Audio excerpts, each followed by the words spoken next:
Welcome in to the Main Street Maury High School football preview show for week 6. I'm Maurice Patton. That's Chris Yow. As we head into week 6, we encounter a lot of region games, which when we get to this time of year is pretty typical. So we've got some games that are going to have some postseason implications, as we were talking off air just before we started, Chris. Some of these games are going to decide some home fields to open the playoffs and that kind of thing. I mean, we've got regions starting to take shape to the point that you can kind of feel like there's stuff on the line here. Yeah, and this is when football gets really exciting. We're exactly halfway through the season as of Wednesday of this week. So Yeah. it's, we've hit 5.5 weeks of this 11-week regular season, and this is the time where kind of the rubber meets the road, the cream rises to the top, and all the other cliches that you can think of. All of them. Yeah. So, let's get started with a big Region 5-5A game as Columbia Central goes on the road for the second straight week, and they would take a similar result from what they got last week on the road against another set of Wildcats when they go to Tullahoma this weekend. Yeah, I saw this Columbia Central team last week. When we picked this game or the last week's game, it obviously we felt like Columbia Central would win the game, and exactly kind of what we said would happen. The big plays went the way of the Lions. Did not expect the defense, however, to be as dominant as they were. And if Columbia Central can continue to get great defensive play out of Dravius Hall, out of Malik Smith, and out of that defensive secondary like they've gotten the last couple of weeks, this is going to be a very difficult team to beat. Obviously, Tullahoma, did they lose? Are they coming off the loss to Franklin County, or was it 2 weeks ago? That was 2 weeks ago Okay. that they lost to Franklin County. But that was their last region game. No, they won last week. Okay. Tullahoma did. They beat Lincoln County. Okay. At Lincoln County. Well, and we're not really sure what to expect. You picked Franklin County in the preseason to win this region, so they very well may be a great team, and it was Or I may very well have not had any idea what I was but we don't know. That's Yeah. kind of where we're at right now. Right. We're just now starting to see where obviously Shelbyville has kind of separated itself in our eyes. Mm-hmm. But this game could be for a home playoff spot. This game could be for a home playoff spot, and depending on what happens with Shelbyville down the stretch, could be for a region championship. Yeah, but you mentioned the Columbia Central defense in that 31-0 win over Lawrence County. Don't lose sight of the fact that Caden McCoy went for 268 yards and 3 touchdowns on 14 carries.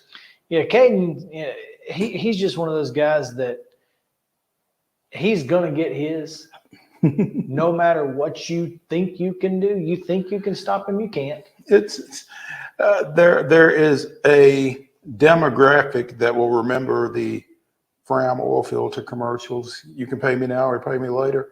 Caden McCoy is that type running back. Sooner or later, he's going to get his. He scored from 90 yards, from 60 yards, and 16. Yeah, Pedestrian one there, but he finds his way to the end zone. There's no question. A lot, yeah. So he's not the only talented guy they've got on that offense, but he is the guy that commands the most attention, which opens things up for everybody else. Exactly. Yeah. Speaking of guys on offense that open things up for everybody else, Columbia Academy coming off of a big 42-30 win up at Donaldson Christian in region play last weekend, faces non-region opponent Ezel Harding. The Bulldogs 2-3 with that win. Ezel Harding coming in at 3-2. Monte Baldwin 307 rushing yards, 3 touchdowns from 82, 54, and 50 yards in that game. And then add a 42-yard run from Connor Rawson, wasn't it? 40 plus. 40 3. Connor Rawson had 3 carries for 97 yards and a touchdown. So, but he was pretty efficient. Talk about big plays, as we were just talking about with Caden McCoy. Columbia Academy needed every play that they got in the first half. They really to did. hold off Donaldson Christian's comeback, and they nearly had another second half collapse to like lose Middle one. Tennessee Christian. Well, no, like the week before at Friendship Christian. Yeah. You know, and then Rawson's touchdown at the end kind of iced it.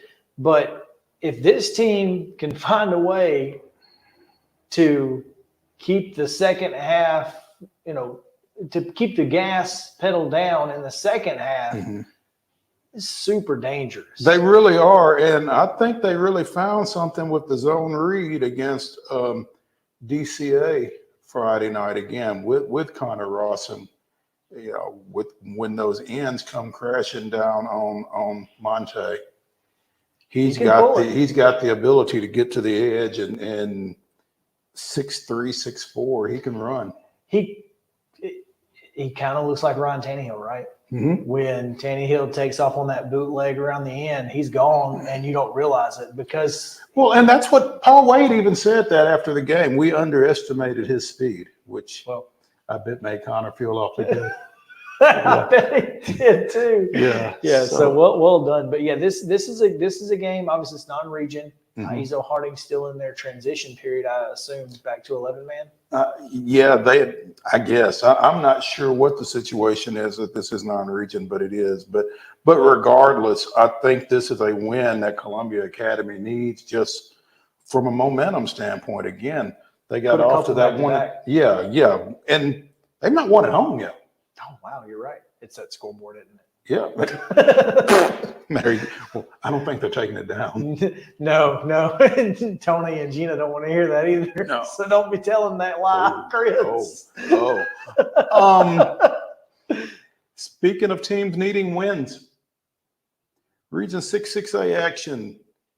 Franklin at Summit. You're talking about 2 teams that have combined for 1 victory, and that's on the side of the host Spartans here.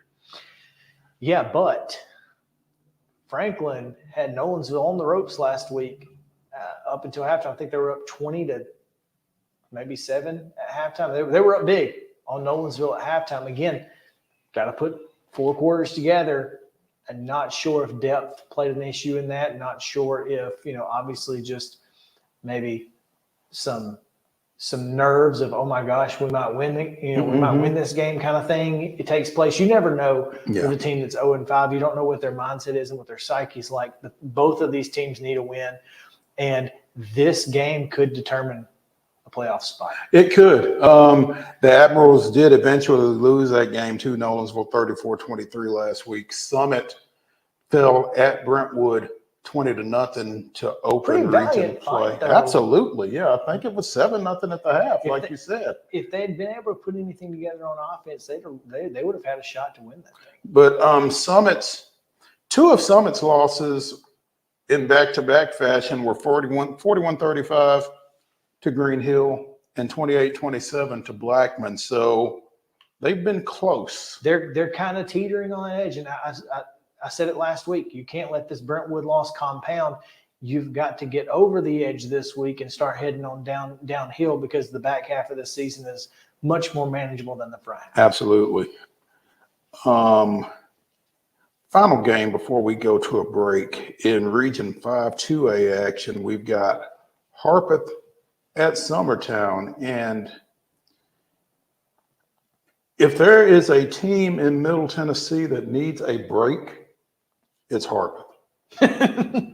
They have been. Their last 2 losses were by a total of 5 points. One of them in overtime. Both of them on, if you ask their fans, highly questionable calls. 14-10 to Mount Pleasant on a fumble that may or may not have been, that was returned 98 yards for a touchdown, and 22-21 to Waverly in overtime last week on a 2-point conversion where the ball carrier may or may not have crossed the plane of the goal line. So, yeah. That's tough. Well, you're right. Harpeth certainly needs a break to go their way. They would love to get it. Summertown, same. They've put together a lot of solid drives throughout this season. They've just not been able to finish on a lot of them. If they have an opportunity this week to put the ball in the end zone, I think they've got to find a way to finish those drives in order to have a chance to win. So I'm looking forward to seeing exactly what Summertown's offense looks like this week, and how much pressure do they put on their quarterback to make those plays in the red zone. Eagles got to get some stops as well. In their 3 Region 5 2A losses, they've been outscored by 30-plus points. So Harpeth coming in 1-3, winless in region play. Summertown 0-5, 0-3. So that's 4 of the 8 games that we've got. Come back and we'll go through the other 4. Since 1975, Mid-Tennessee Bone and Joint Clinic has treated the orthopedic needs of Middle Tennessee residents. The trained physicians provide surgical options and minimally invasive options to treat all orthopedic needs. The walk-in clinic, OrthoQuick, helps you bypass the ER while treating sports injuries and acute needs Monday through Saturday. Visit MTBJ online at mtbj.net or on social media at Mid-Tennessee Bone Joint Clinic. He shoots, and he scores!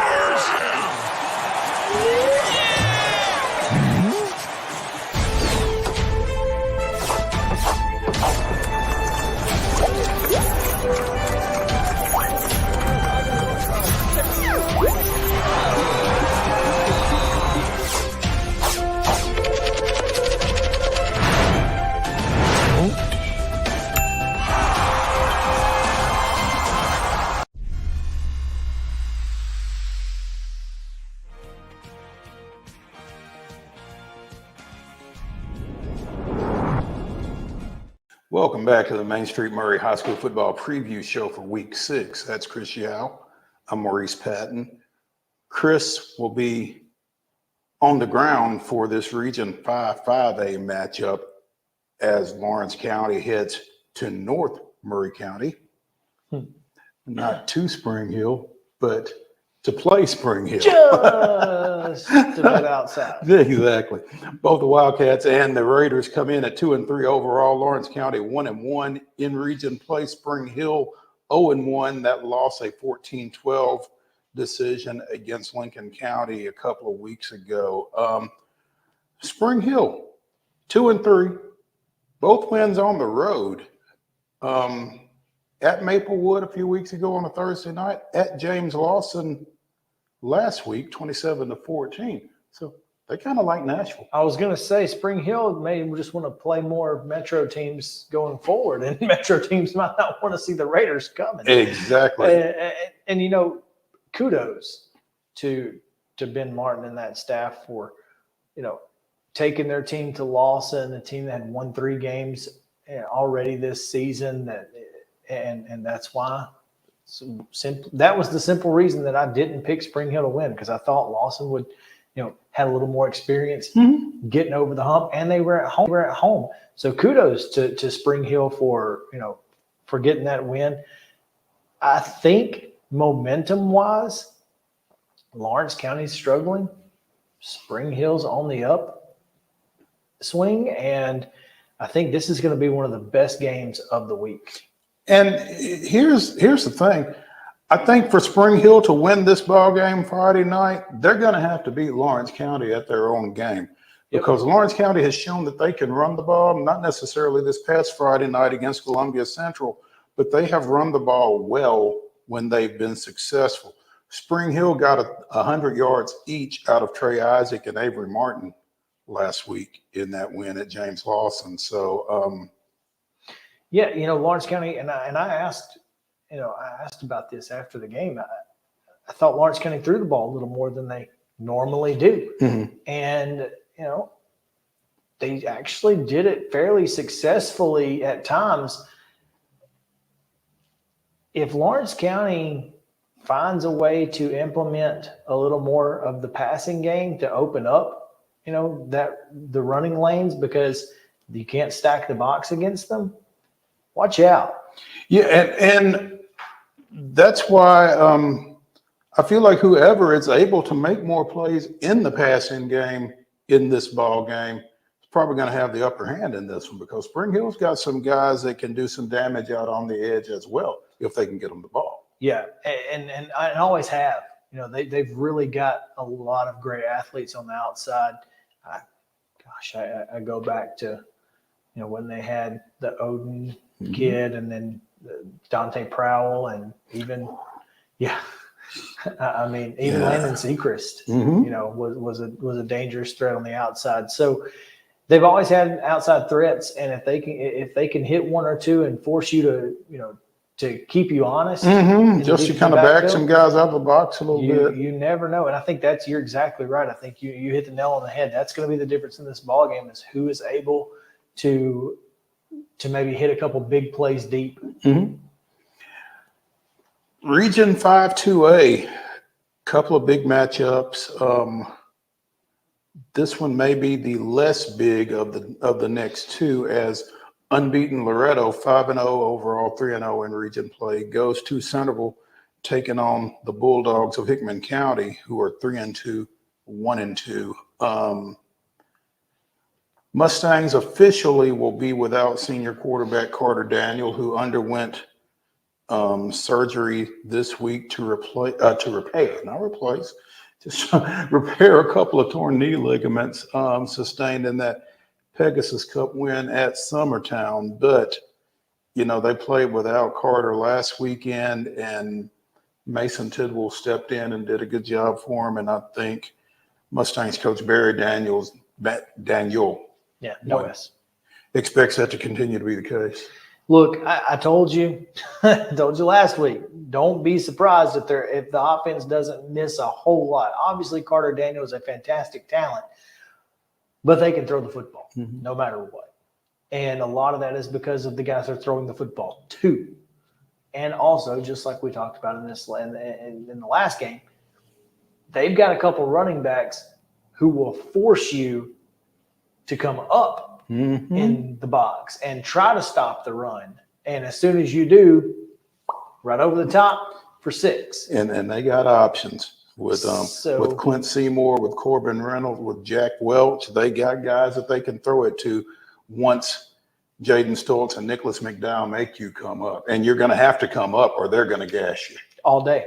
And so that's why Loretto is so dangerous. That's why this Loretto football team is going to continue to be dangerous despite losing their senior quarterback. Of course, it's awful. It's awful when you lose a senior quarterback, but when you lose a senior at all, particularly a guy like Carter Daniel, who has been so successful over the last couple of years throwing the ball.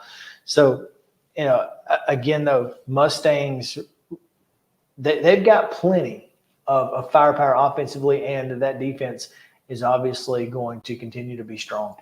And hats off to the Mustangs, who finished last year 4-7. They have already surpassed their win total from 2022. Yeah, and it's funny because you say that.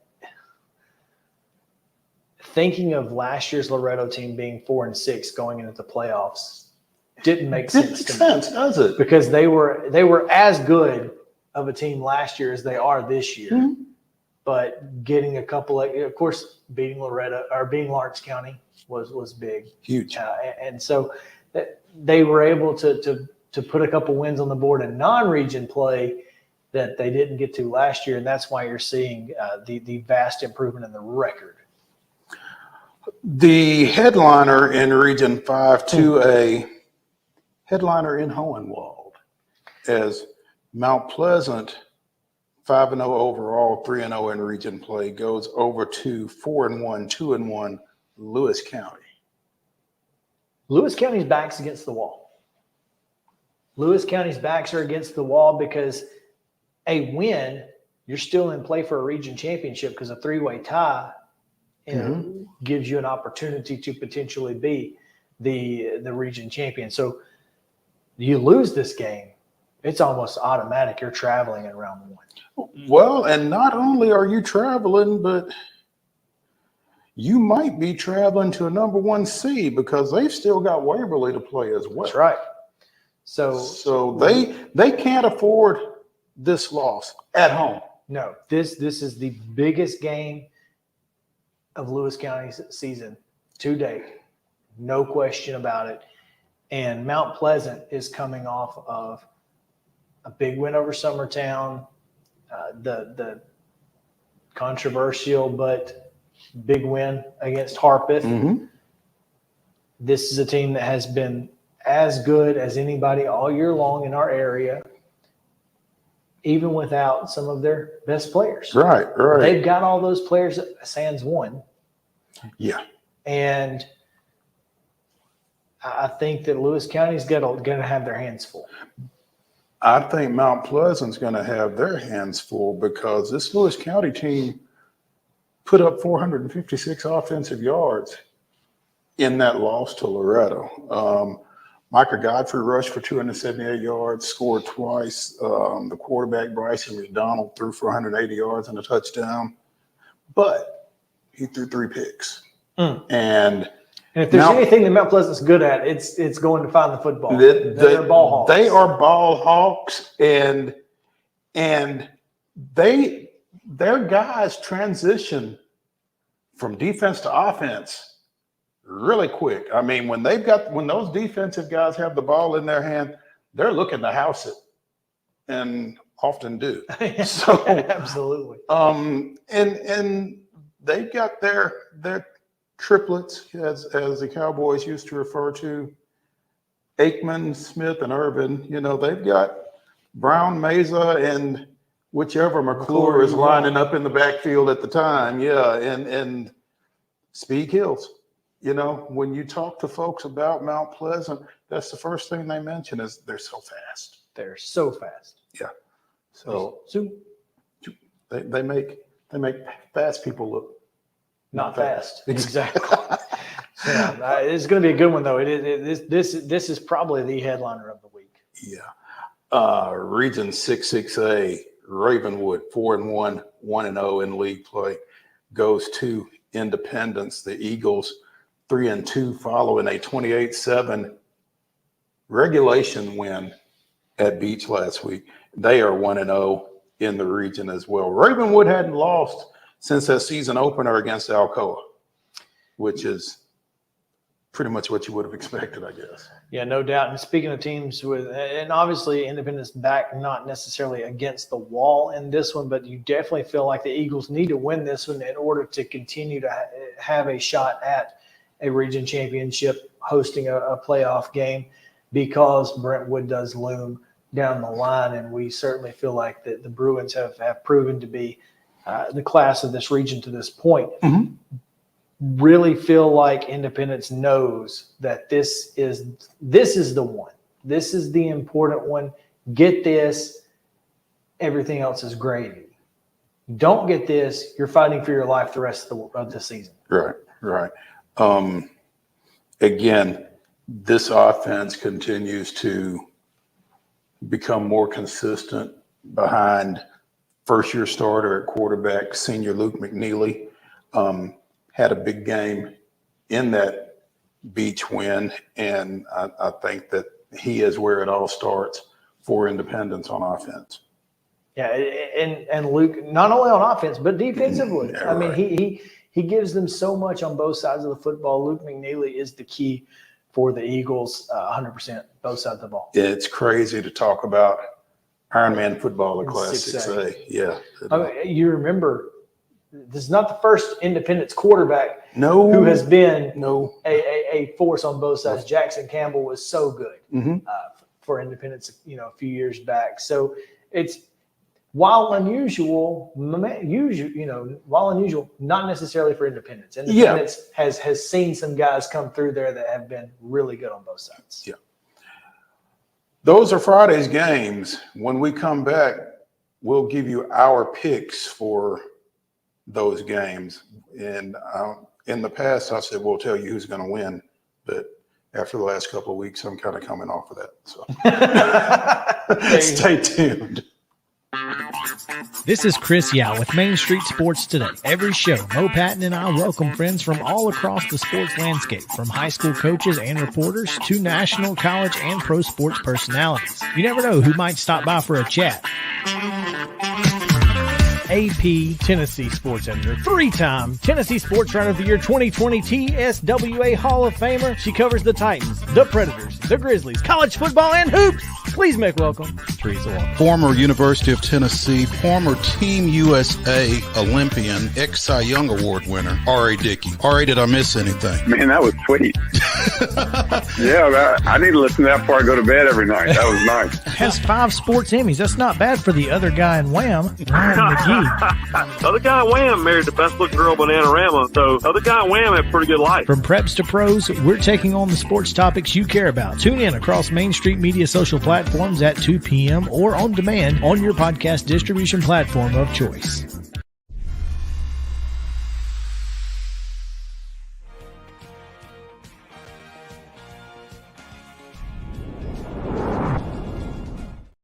Welcome back to the Main Street Maury High School Football Preview Show for Week 6. Let's pick them. Let's do it. Columbia Central at Tullahoma. Chris, who do you like? Man, this is a tough one. I'm going to go with the Lions here. I think they've got a little momentum. I think offensively they found their groove. They found their rhythm, and defensively too. So I'm going to go Lions. I'm going Lions. They seem comfortable playing on the road right now as well, and I think that'll help as they go to Wilkins Stadium for this one. I'm going Lions. Ezel Harding at Columbia Academy. Yeah, last week a big believer in the Bulldogs. Thank goodness they pulled through, as I was the only one in Main Street Preps to pick them, and I'm going with them again. Well, you were a believer. I am a believer. And I'm certainly a believer in Monte Baldwin. I think he's going to have another big ball game this weekend, needing 21 yards for 1,000. He told me before the season or after game one that he was going to have a big number. Well, he's had 1,000 yards each of his first 2 years. So if he told you he was going to have a big number, then he expected more. Let's put it that way. Well, that seems to be on the way. Franklin at Summit. I'm going to go with the Spartans here, but man, I think it's going to be close. I'm going with Summit because they're at home. But boy, I would not be surprised if Franklin wins this game. I'm going with Summit just for the fact that I think they've played better teams closer than the Admirals have. So I think Summit is right there, like you said, ready to get over that hump, and I think they do this weekend. Harpeth at Summertown. I'm going to go with Harpeth. They finally get that break. I agree completely. I'm going with the Indians in this one. Lawrence County at Spring Hill. Biggest game. I'm going to be there. I'm going to go Spring Hill. I've got the Raiders in this one. I like the fact that Spring Hill has finally won a couple of ball games. They are comfortable doing what it takes to win games late. And I think this is a breakthrough win for them, a win at home, a win in back-to-back ball games. I think they get it done this week. Loretto at Hickman County. Loretto. As I said last week, bottom line, Loretto. Yeah, Mustangs. Mount Pleasant at Lewis County. Headliner of the week, big game, huge implications throughout. Lewis County's backs are against the wall. They're definitely not used to being 4-2 after week 6 very often. So this is going to be huge. I'm going to go, however, with the Tigers of the Mount. You know, Kid Hartsfield got a lot of mileage out of all of us picking Waverly against Mount Pleasant a couple of weeks ago. Not making that mistake again. Sorry, Kid. I can't help you this week. I'm going with your Tigers, so you'll have to get your motivation elsewhere. Sorry. Ravenwood at Independence. Man, didn't pick Indy last week. Thought that Beach would get them up at Shackle Island. Can't quite get over the hump and go Indy. I got Ravenwood. Yeah, I like Ravenwood. I think Ravenwood is just a little bit more diverse offensively here. That's it. He'll be at Spring Hill. I'll be at Lewis County. Follow us on Twitter and check us out at mainstreetmurray.com after the game. See you.